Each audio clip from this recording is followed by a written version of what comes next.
জানিয়ে দেব সর্বশেষ আপডেট বাংলা সংবাদ। শুরুতেই শিরোনাম। সাবেক সেনাপ্রধান জেনারেল অবসরপ্রাপ্ত আজিজ আহমেদ এবং তার পরিবারের সদস্যদের ওপর নিষেধাজ্ঞা জারি করেছে মার্কিন যুক্তরাষ্ট্র। নিজে বাঁচতে হাসিনা সরকারকে ফাঁসি দিল আজিজ, থাকছে বিস্তারিত প্রতিবেদনে। আরও জানিয়ে দেব জেনারেল আজিজের উপর নিষেধাজ্ঞা, যা বললেন মির্জা ফখরুল, থাকছে বিস্তারিত প্রতিবেদনে। সবশেষে জানিয়ে দেব নিষেধাজ্ঞা দেওয়া নিয়ে অবশেষে হার্ডলাইনে বাইডেন প্রশাসন, তালিকা প্রকাশ, ক্ষমতা ছাড়ছে হাসিনা, থাকছে বিস্তারিত প্রতিবেদনে। এতক্ষণ শিরোনাম শুনছিলেন, এবার বিস্তারিত। গতকাল মার্কিন যুক্তরাষ্ট্র বাংলাদেশের সাবেক সেনাপ্রধান জেনারেল আজিজ আহমেদের বিরুদ্ধে স্যাংশন দিয়েছে। এই নিষেধাজ্ঞার ফলে জেনারেল আজিজ এবং তার পরিবারের সদস্যরা মার্কিন যুক্তরাষ্ট্রে প্রবেশ করতে পারবেন না। মার্কিন যুক্তরাষ্ট্রে তাদের যে সম্পত্তি আছে সেগুলো জব্দ করা হবে এবং মার্কিন অর্থনৈতিক নেটওয়ার্কের আওতায় যে সমস্ত দেশগুলো আছে সেই সমস্ত দেশে তার ভ্রমণ এবং সম্পত্তিও বাজেয়াপ্ত করার প্রক্রিয়া শুরু হবে। উল্লেখ্য যে জেনারেল আজিজ আহমেদ 2018 সাল থেকে 2021 সাল পর্যন্ত বাংলাদেশ সেনাবাহিনীর সেনাপ্রধানের দায়িত্ব পালন করেছিলেন এবং তিনি সেনাপ্রধান থাকা অবস্থায় 2021 সালে 1 ফেব্রুয়ারি আল জাজিরায় all the prime minister men শিরোনামে একটি অনুসন্ধানী প্রতিবেদনে তার বিরুদ্ধে দুর্নীতির অভিযোগ আনা হয়। বিতর্কিত সাংবাদিক ডেভিড বার্কম্যান, তাসনিম খলিল ও জুলকারনাইন যৌথভাবে এই অনুসন্ধানে প্রামাণ্যচিত্রটি তৈরি করেছিল।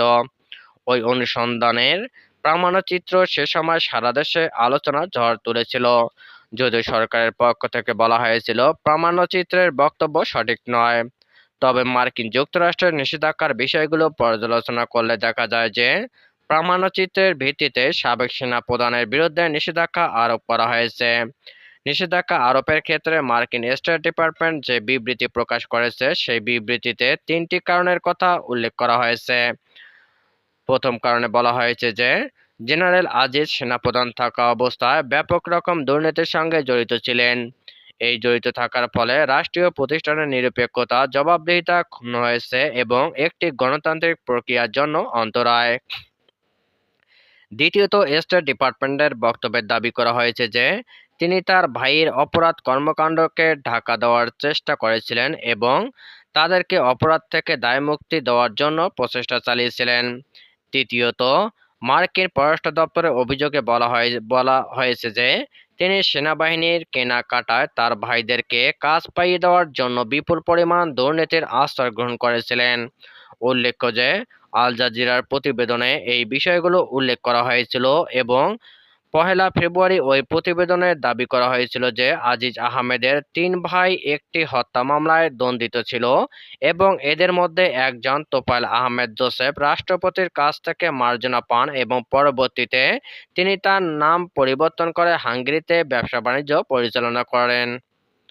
এছাড়া অন্য 2 ভাইয়ের বিরুদ্ধেও আল জাজিরার প্রতিবেদনে বেশ কিছু অভিযোগ উপস্থাপন করা হয়েছিল। ওই প্রতিবেদনে বলা হয়েছিল যে 2018 সালের নির্বাচনে জেনারেল আজিজ আহমেদ বর্তমান সরকারকে জেতানোর জন্য সহায়তা করেছিল। উল্লেখ্য যে 2004 সালে আজিজ আহমেদের 3 ভাই একটি হত্যা মামলায় দণ্ডিত হয়েছিলেন। এরা ছিলেন আনিস আহমেদ, হারিস আহমেদ এবং তোফায়েল আহমেদ জোসেফ। ওই প্রতিবেদনে যে সমস্ত অভিযোগগুলো উপস্থাপন করা হয়েছিল, মার্কিন স্টেট ডিপার্টমেন্টের স্যাংশনের কারণ সম্পর্কিত ব্যাখ্যায় সেই তথ্যগুলোই তৈরি করা হয়েছে। তবে একাধিক কূটনৈতিক সূত্র বলছে যে মার্কিন যুক্তরাষ্ট্র এই ব্যাপারে যথেষ্ট অনুসন্ধান করে তথ্য প্রমাণের ভিত্তিতে এই স্যাংশনটি জারি করেছে। সাবেক সেনাপ্রধান জেনারেল অবসরপ্রাপ্ত আজিজ আহমেদের উপর নিষেধাজ্ঞা দিয়েছে যুক্তরাষ্ট্র। এ প্রসঙ্গে বিএনপি মহাসচিব মির্জা ফখরুল ইসলাম আলমগীর বলেছেন, নিজের ঘর নিজে সামাল দিতে না পারলে অন্য কেউ সামাল দেবে না। নিজের শক্তি নিয়ে দাঁড়াতে হবে। এদেরকে অর্থাৎ সরকারকে পরাজিত করতে হবে। আজকে অনেকেই আজিজের উপর নিষেধাজ্ঞার কারণে খুশি হবেন।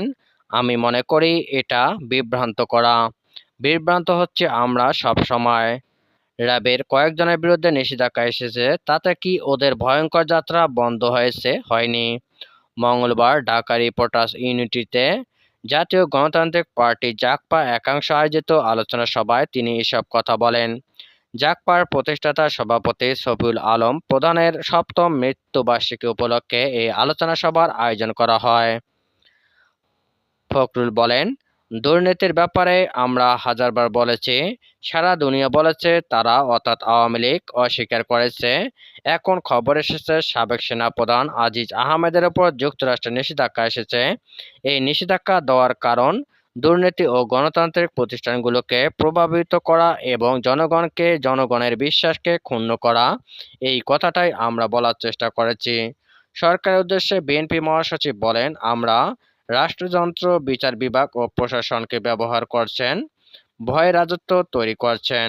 মির্জা ফখরুল ইসলাম আলমগীর আরও বলেন, তরুণেরা আজ কোথায়? দেশ যে ধ্বংস হয়ে যাচ্ছে, তাদের মধ্যে কোনো অনুভূতি নেই, আলোড়িত আলোড়িত করে না। দেশটা তাদের, ভবিষ্যৎ তাদের। সরকারকে উৎখাত করার ভুল ব্যাখ্যা দেওয়া হয় জানিয়ে বিএনপি মহাসচিব বলেন, আমরা উৎখাত করতে যাব কেন? ভোটের অধিকার চাই, ভোটের মধ্য দিয়ে তাদের পরাজিত করতে চাই, প্রয়োজনে আরও ত্যাগ স্বীকার করতে চাই। জাগপার নেতা শফিউল আলম প্রধানকে স্মরণ করে মির্জা ফখরুল বলেন, এই দুঃশাসনের সময়ে তাকে প্রয়োজন ছিল।